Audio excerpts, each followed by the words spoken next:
To Ukraine now, where Kyiv's mayor says the capital has been hit by a third straight night of Russian airstrikes. Authorities there say 20 Iranian-made drones and 2 cruise missiles have been shot down by the army's air defence systems. Debris from downed drones damaged buildings and started fires in several areas.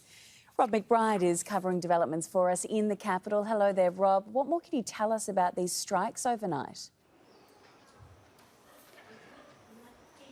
Yeah, early Thursday morning, many people in Kyiv were woken up by the sounds of explosions, debris being reported in 4 districts across the city. We're in one of them. This is quite close to the centre of Kyiv. The debris fell around this apartment complex. It set fire to at least one apartment here and blasted in the windows of many others. There's also been damage to various outhouses as debris was falling here. The emergency services have been here since the early hours, and people are here still clearing up. The Ukrainian authorities report that around 20 Shahed drones, these are Iranian-made drones, were fired at Ukraine, across Ukraine overnight. Also 2 cruise missiles, and they say 1 Iskander ballistic missile.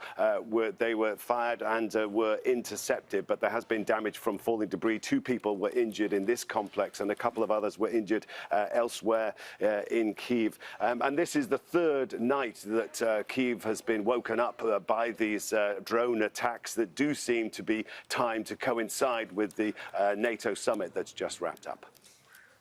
And Rob, now that the NATO, as you just mentioned, now that the NATO summit has just wrapped up, how is that being assessed by Ukraine?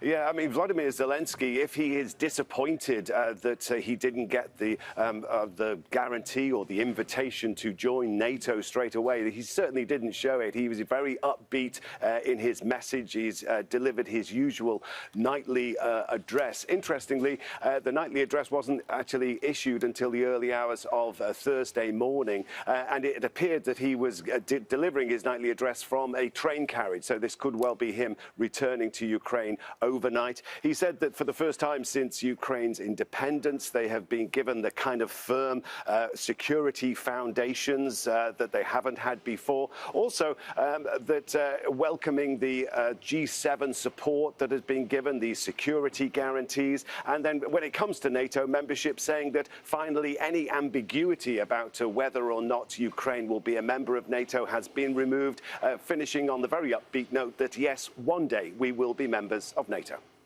Great to speak to you. Thanks for the update, Rob McBride in Kyiv for us.